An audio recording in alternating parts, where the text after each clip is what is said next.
Alright, hello all you crazy people out there. My name is Dragonite, and I just went straight past Maternal September. Maternal September, we're going to be starting up a game. That's a cool picture of a train right there, or subway, whatever. Here we go! Minaka Shiro looked irritated as she chewed on a piece of dried squid. She needed a smoke, but it wasn't allowed in the sick bay. I wonder why. Are you listening to me? A student sat across her, fidgeting uncomfortably. She looked annoyed, too. Yeah, I heard you. You look like someone, you like someone, and you want him to be your boyfriend, right? So what are you doing in the sick bay? I find it hard to believe you heard me while listening to the boat races on the radio. This is important, it's how I earn my keep. Wait a moment. She pressed her earphones into her ears to listen to the results. It's over. All over. I'm going to have to live on eggs and rice till the end of this month. It doesn't look like anything I say will matter to you now. The student sighed. Dr. Monaka looked defeated, slouched in her seat, with her eyes rolled back. Yuki-chan said that you were the person to talk to, but I guess she was wrong. What? You mean I've got a reputation as a relationship counselor now? Dr. Monaka explained vacantly. Dr. Monaka didn't look at the girl before her, but glanced at the curtained bed on the side. There were 3 beds lined up along the side of the wall, but only one was occupied even though it was after school hours. But one was occupied even though it was after school hours. Didn't the girl mind that somebody could overhear her problems? It's a word that you're good at motivating people. I'm used to giving people a push in the back. Dr. Monaka turned to face her. That means... The girl looked hopefully. I'll give a time limit to those who come with problems like that. If they don't do anything by then, I'll just start spreading rumors myself. What kind of a doctor are you? That's not giving a push, that's a shove. The girl looked dismayed. Exactly, Dr. Monaka said matter-of-factly as she chewed on her squid. Your limit is tomorrow. What? It's getting late. Now go home and get ready to ask him out. It's your big date tomorrow. You either win him or lose him. But that's so sudden. I don't know what to say. That's your problem. My problem is to think about how to talk to the principal into getting me my paycheck for next month in advance. I mean, it's the same kind of problem, really, once you get down to it. The girl growled, but because she was pretty soft-spoken to begin with, it came out as an adorable mule. Was that line necessary? But maybe this is exactly what I need. The girl stood up and ran towards the exit. She opened the door to leave. Thanks for your help. I'll go now. Nakahira. She paused, waiting for Dr. Monaka to speak. Good luck. Thank you. As she closed the door, she sounded happy for the first time. And here again, I've helped another student. Monaka said after a pause when she stuffed another piece of shredded squid into her mouth. I don't get it. What do they keep asking for relationship advice here? Shouldn't the students find help from their peers? They should ask the student council or something. What does the student council have to do with relationship advice? Not completely sure if she's understanding what the word council means in this context. She said that out loud, knowing her only patient occupying the bed could hear. I guess Toyama isn't really someone they could depend on. And Yusuji, she's just more trouble. With only Dr. Monaka talking in the room, the other sounds seemed augmented. Everybody has their own problems, but... She walked towards the bed and pulled the curtains apart. None of them are as serious as yours. She stared down at me, huddled onto the bed with my arms around my stomach. Oh, is this Yuki's point of view? I looked at her. What should I do? Only Joseph knows. And here's the little introduction screen. That wasn't a very long text introduction. I'm going to keep reading after this, which I don't always do. Anyway, that's a pretty picture. I might use it as the thumbnail. Alright, Maternal September, let's do this. What should I do? I was wondering when we get a story from Yuki's point of view. Assuming that's what's going on here. Here, this one's on me. She pushed me off the bed and offered me her bag of shredded squid to me. That doesn't look like a jug of beer, but I'll take it. Chewing helps stimulate your brain. Maybe it will help you a little. You make it sound as if I'm impaired. I thought it was obvious you are. Go on. Itadakimasu.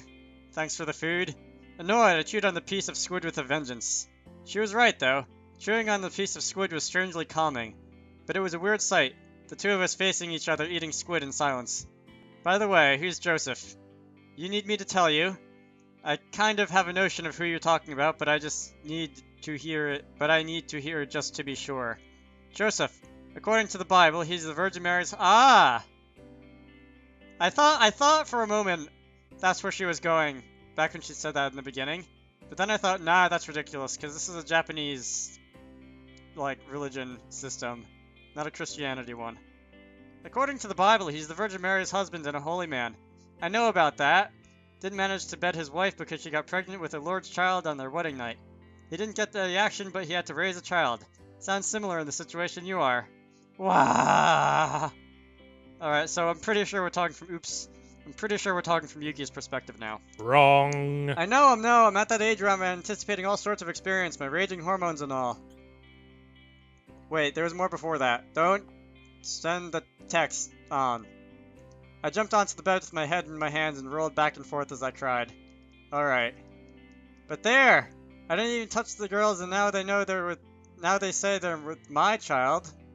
Wait. Oh, this isn't Yuki's point of view.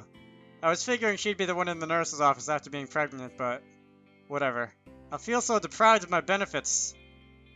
I know it's hard to believe, but you're at fault too. I'm at fault. I feel like this is a one-sided game. What did I do wrong? This whole thing has been a one-sided game, Masaki. I mean, you could have acted on your desires whenever you wanted to, but you didn't. Don't blush, it's weird. You're right. I know I am. So you're saying it's my own fault.